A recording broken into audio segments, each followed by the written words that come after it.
The nature of Jesus. If you're born again, you have everything Jesus has. You lack nothing. His life is in you and his nature is yours. So what does that mean? What does it mean to have his nature? What is in that nature that is being developed and matured in you? Who even are you? Join me in this new series. Who shall separate us from Christ's love?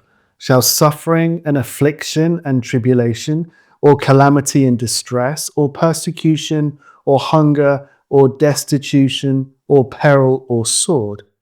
Even as it is written, for thy sake we are put to death all day long. We are regarded and counted as sheep for the slaughter. Yet amid all these things we are more than conquerors and gain a surpassing victory through him who loved us.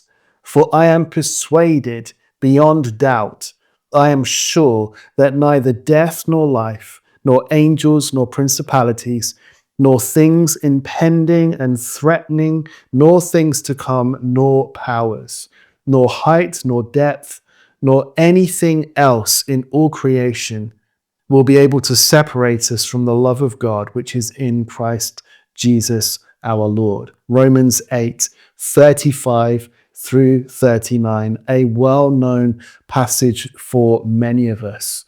But when you're beginning to wake up to what it really means to be in Christ and he in us, and our oneness with him as the Father has joined us to him, that he shares his very life with us. Passages of scripture you thought you knew take on a whole new depth and revelation. And it's interesting that Paul starts with the word who, which means he brings in any person, any power, anything that could come against you. And then he adds what? So every situation and every pressure is included as well. So when these things come, and they will, you need to know that you are so deeply loved by the Father and that there is nothing that has the ability to separate you from him. He has joined you to himself, and he is the one who continues to keep us joined to him. We cannot control how much the Father loves us because his love is in Christ. It's fixated in the Son. And you and I, if we are in Christ, if we are born again, we have been brought into him. Your behavior, your performance, all of that belongs to the old nature, the old way of living. That nature that still thinks it can manage and influence God. But the new man knows that he is loved. He knows where he stands. And there is nothing in him that even wants to try and control the Father because he lives from that love, which is God himself. And so when Paul says, I am persuaded, he's speaking from something that's already taken place within him. And his words come out of a conviction that has already been formed and now continues in him. His language shows that he knows something for real. And he speaks as someone whose understanding has been shaped and now defines how he sees and how he lives. And that word persuaded, which means to persuade or to convince, it describes a man who has been convinced in a way that continues as his present reality. I'm going to get a bit English teacher geeky on you here because I do teach English in my spare time, but it's written in the perfect tense, which means something has happened and the result of that continues on. So what has been formed in him continues to shape who he is now as the new man. Something has taken place in him and it remains active in him now because it is a life, the nature of Christ himself. And so this persuasion has been brought about in him by the life of Christ. It's been formed in him. He's received it rather than produced it of himself. And the Father has revealed this truth to him. And that revelation has become part of him, shaping how he now lives and speaks. He has received this conviction through the revelation of Holy Spirit. And what has been revealed now shapes how he sees and understands everything from a whole new perspective, a whole new way of seeing. And Paul begins to show the full range of what he is actually declaring. And he moves through every area of existence so that nothing is left out. Death and life. So all human experience is included from beginning to end and everything in between. Angels, principalities, powers, the unseen realm is included. Every spiritual force and authority, things present and things to come. All of time is included. Everything now and everything ahead. And then he mentions height and depth, anything else in creation. So all of creation is included with nothing left outside. And so after naming every area, every realm, every kind of power, Paul speaks with absolute certainty about what he knows to be true. Nothing has the ability to separate you and I from the love of God. God himself, the Father, has joined us to himself because he has put us back in his Son. No realm, no force, no condition can undo what he has done. Separation has been removed, taken off the table as a possibility because of what he has done in Christ. And Paul shows us exactly where this love is, and he places this love firmly in a person so we can see where we are now. The love of God is in Christ Jesus. This means if we are in him and our life is now the same as his, that means we are now placed in the love of God. Through our oneness with them, we are now defined by who they are in us and who we are in them. And so if God is love and we are in Christ, then Jesus himself is sharing everything with us because we have been joined to him. And let me remind us of this, and I think I've mentioned this in a recent podcast. The question isn't, does God love me?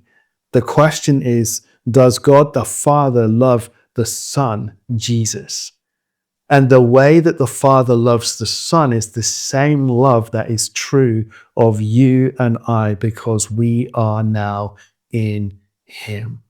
And so there's the devotional for today's episode, all 8 minutes and 20 seconds of it, because we are going to use this to springboard us into this third part of his nature, my nature.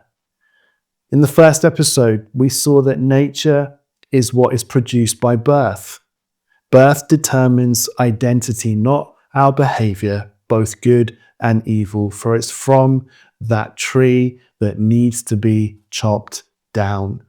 Nature is the source that produces your instinct, your desire, and response. And you didn't need anyone to teach you certain behaviors. They were already there in the nature. In the last episode, we saw how Jesus was human, but he had a totally different nature, a totally different source. And we looked at what comes out of a man reveals the nature that he is living from. We looked at Matthew 15, 18 through 19, but whatever comes out of the mouth comes from the heart, for out of the heart come evil thoughts, revealing the nature that is within a person. So today we're going to look at what does this nature look like when pressure comes, when the cost gets real. What is revealed when there is no time to manage your behavior, your responses? When that pressure point hits, what is it that comes out of us?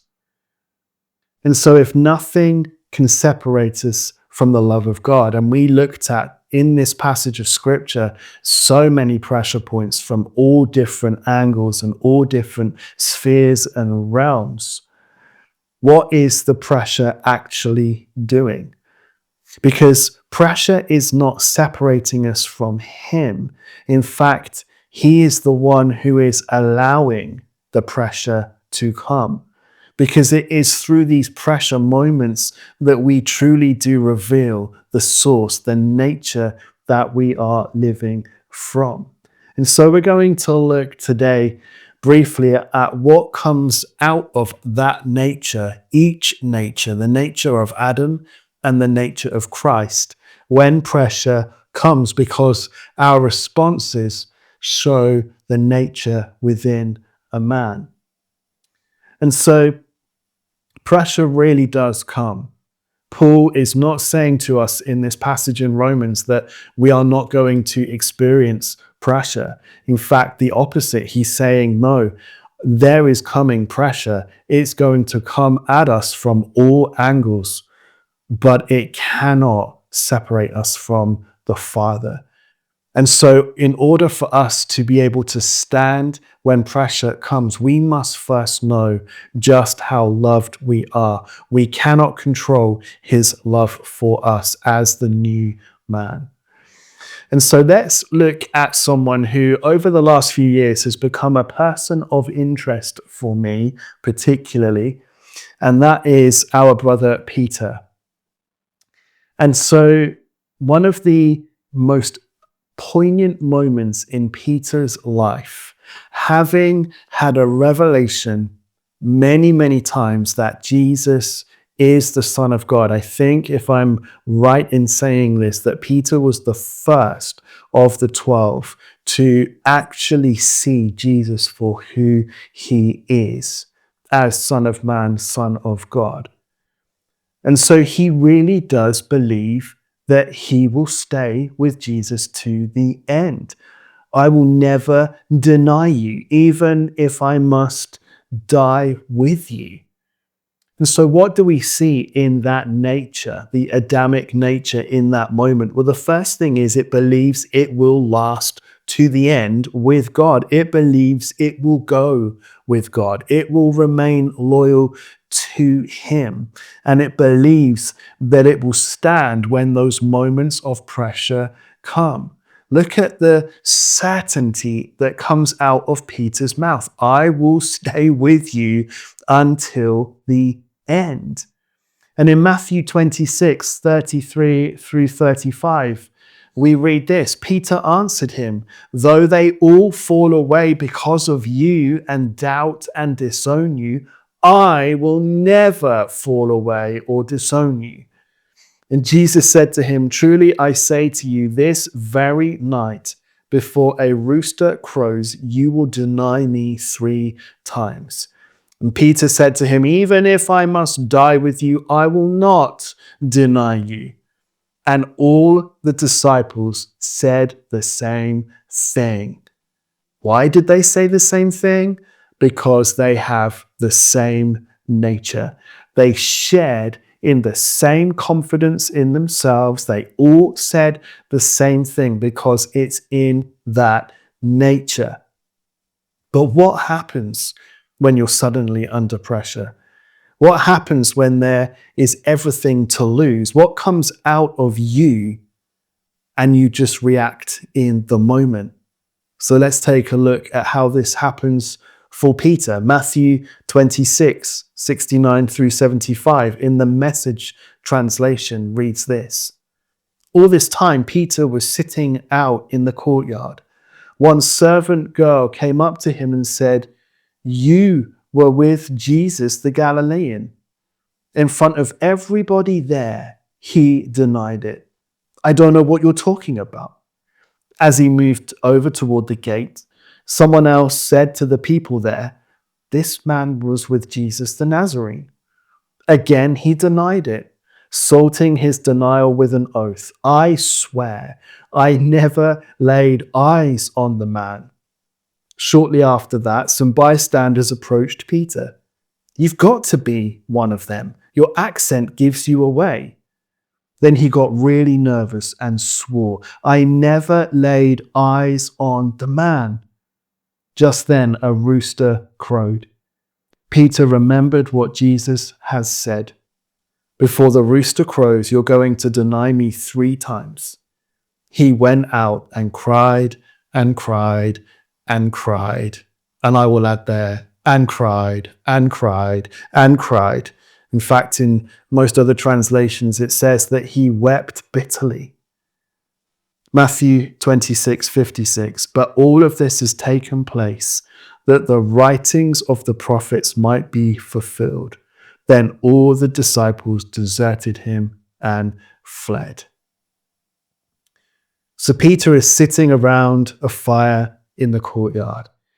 He is close enough to be associated with Jesus, yet far enough to try and stay unnoticed. And yet, as we just read, I never even laid eyes on him. I'm telling you, this is not just denying Jesus. This is saying, I never even knew him. I never laid eyes on him. Having said at the end of John chapter 6, when Jesus says to the disciples, well, are you going to disappear as well as the cost became real? And Peter says, no, where would we go? For you have the words of eternal life. Does that sound like a man who's never seen that person before? And so where does the pressure ultimately come from? Well, a servant girl comes up to him. It wasn't the Pharisees. It wasn't a huge mobbing crowd. It wasn't a courtroom trial with a formal accusation with evidence. This was a servant girl who had just been around and witnessed things, seen things, watched things, recognized the accent. Because this pressure point didn't come from someone in authority, it came from the most unlikely place. And that pressure point was pretty persistent. And this is where we see Peter crack under not very much. 3 times is not that much. 3 times, in fact, it only takes this nature 1 time, as we've read, to deny Jesus. It's not a huge amount that needs to happen for us to be able to deny that we were even with him and that we even saw him. And so what happens when that nature, that self-assured, self-confident nature that thinks so highly of itself, when pressure comes, when it costs everything, it not only denies and shrinks back, it will protect itself because it only thinks about itself. And so before the pressure, Peter is saying, even if I must die with you. But now around the fire, as he's trying to stay out of the way, but close enough so he can see what's going on, he not only denies, he distances himself further, and then he runs to protect himself. And so haven't we seen this before? Haven't we seen this in the garden where this nature was birthed in Adam and Eve when they took of the tree, the fruit of the tree of the knowledge of good and evil? And so now we're seeing this inherited nature many, many, many, many generations down the line emerging in the disciples. Genesis 3, verses 7 through 10 in the Amplified Classic reads, "Then the eyes of them both were opened, and they knew that they were naked. And they sewed fig leaves together and made themselves apron-like girdles.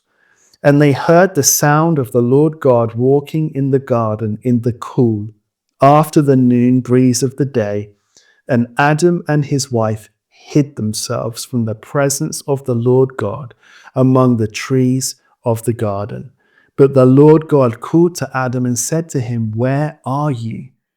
He said, "I heard the sound of you walking in the garden, and I was afraid because I was naked and I hid myself." So they cover themselves, they hide themselves, they run away when exposed. And this is what this nature does to protect itself. When it is exposed, it wants to hide. And when the cost gets real, it wants to completely run away. And I just want to remind you of this. This is what we now call the self life of the believer. This is in the nature of self.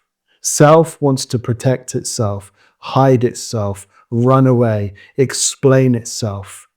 And so all of this rhetoric that most of us have used throughout the vast majority of our Christian lives about being committed to the Lord, about never denying him, about staying with him, I'm telling you, we need to be very, very clear which source we are talking from here. Which nature are we speaking from? Is it the nature of Christ in the new man? Or is this self elevating itself, showing how committed and how it will always stay with him? And so through Peter, we see a little of what comes out of that Adamic nature when it's put under extreme pressure. And we've seen what comes out of that nature when the cost is real. So now what comes out of the life of Christ, the nature of Christ, when pressure comes? The weos, the fully matured son who lives from a completely different source. John 10:17 and 18 says this, "Therefore the Father loves me, because I lay down my own life to take it back again. No one takes it away from me.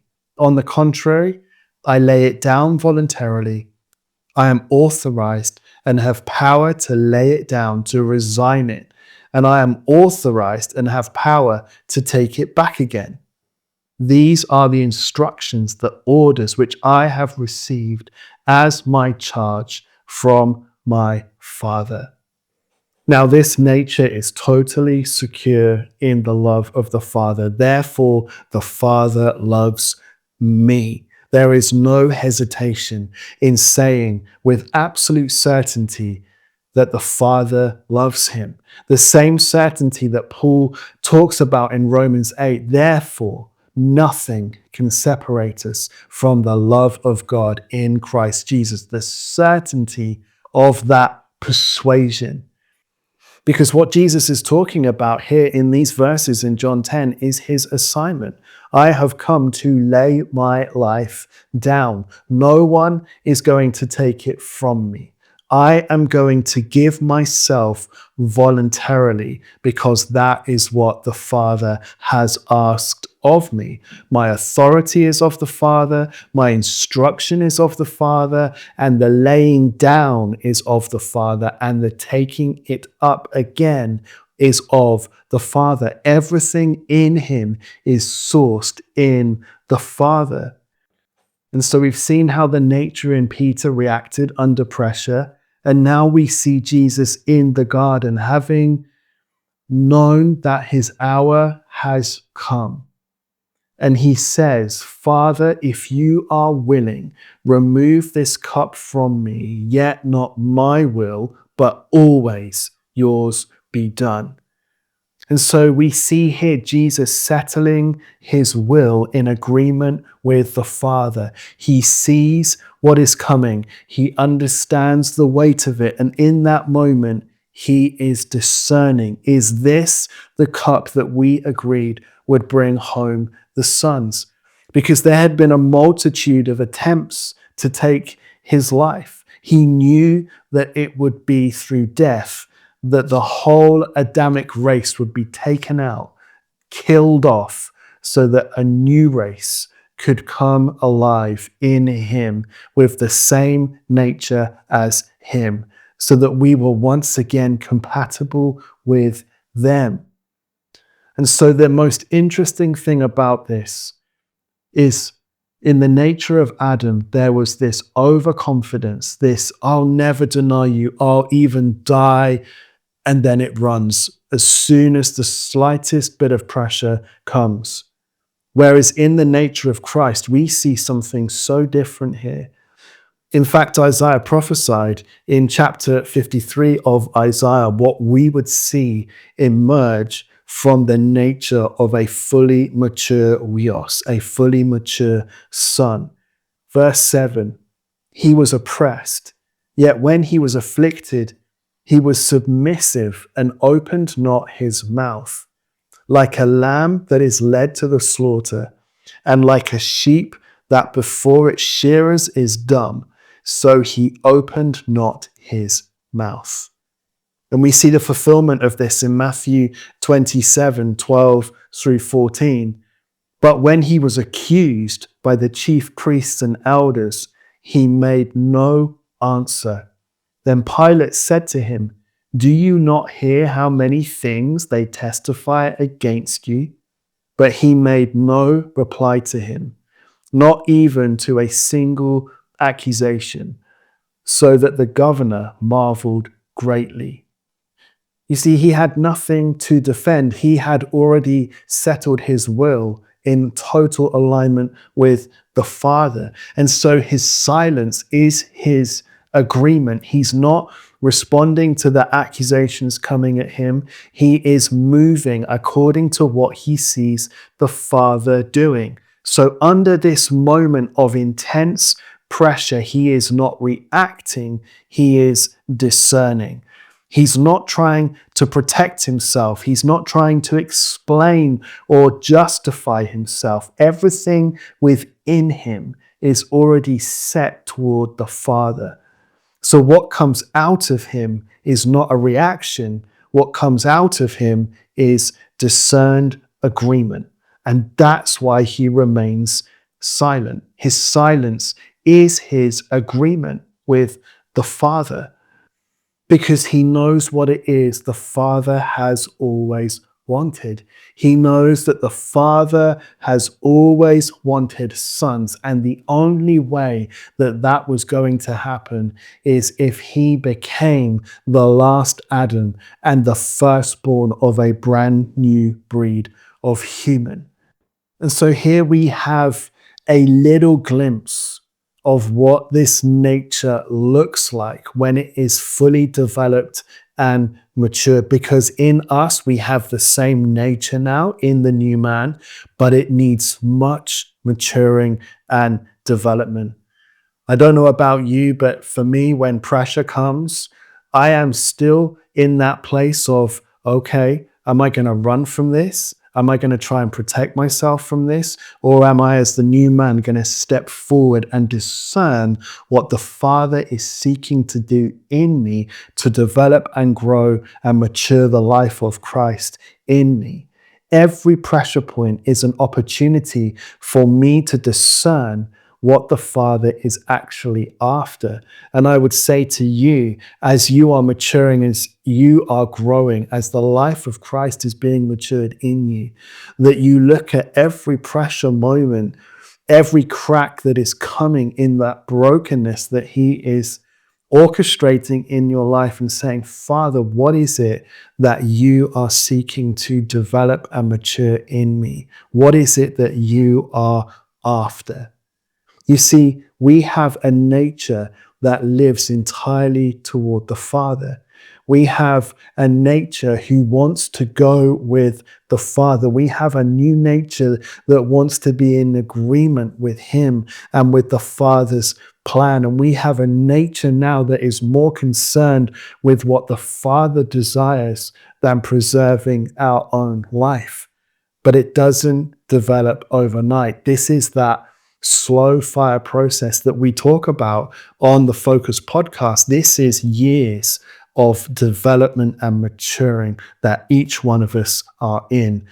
And we are all at different stages of maturity right now. Some of us are babies. Some of us have just entered the teenage years. And for some of us, we have gone through the immense breaking the prolonged periods of deep breaking and the exposure of self and all that is in that old dead nature that wants to try and control and manipulate and ultimately protect and run away and avoid taking any responsibility for anything.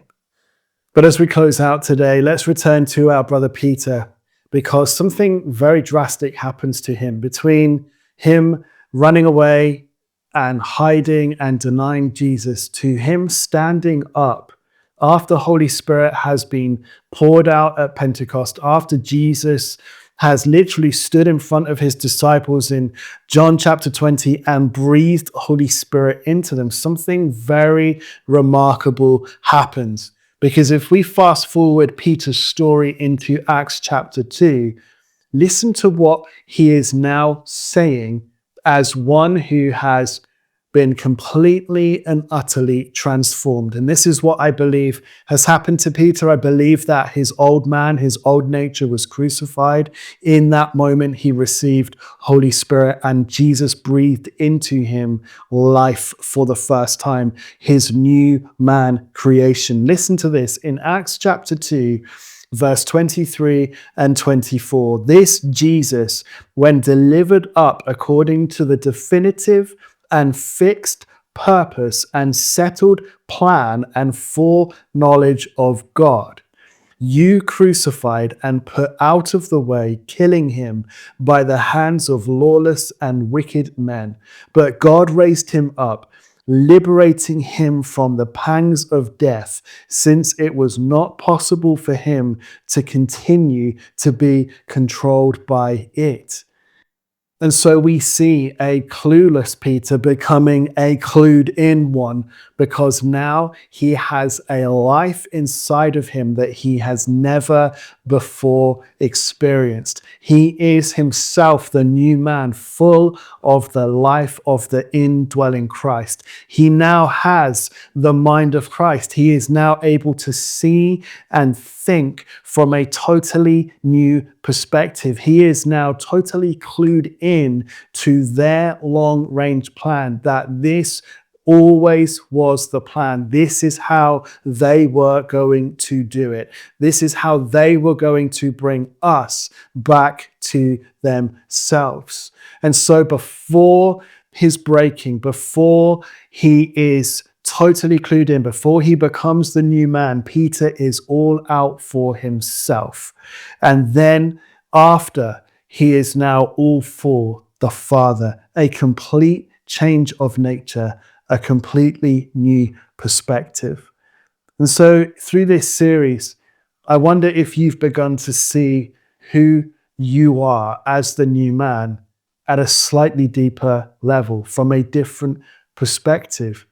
You see, every time that you're tempted to run and hide and not front things and take responsibility, you know that self is being exposed, that the Father is allowing self, that Holy Spirit is bringing the power of the cross to separate you, the new man, from the self-life, because you are no longer that person.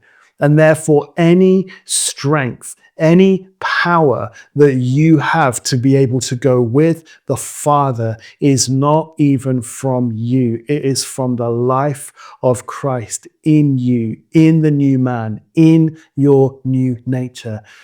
You are only able to go with him because of the life of Christ that is being matured and grown in you from the inside out. The only reason, listen to me carefully, the only reason that you and I are totally persuaded that nothing can separate us from the love of God is that there is a life that is now living in us that is totally persuaded, cannot be shaken, cannot be convinced otherwise. And so this is how Jesus himself lived under immense pressure. Was his body and his soul ramping up, his emotional scale right hitting the top? Absolutely. But in spirit, who he was in oneness with the Father was totally and utterly fixed and settled on what the Father had asked of him, no matter the cost to himself. And so over these 3 episodes, I hope that you have been able to see a little glimpse of who you truly are as the new man, because you do have the indwelling life of Christ. You have his nature, how he responds, how he discerns, how he aligns. And ultimately, all of that comes from the fact that you and I now have the mind of Christ, the ability to see and think as he sees and he thinks. And as we have just seen in Acts chapter 2, this is what it looks like when someone who was a denier steps forward as an emerging son and begins to say, Father, I see what you see from your perspective, and I choose to go with you, to stay with you. And so this week, I pray that we will truly be sons who step forward in this hour with whatever is in front of us, whatever that pressure looks like, not shrinking back, not hiding, not running away, but allowing that confrontation to happen so that we can truly see what is of self and flesh and who we are emerging as the new man, full of the life of Christ.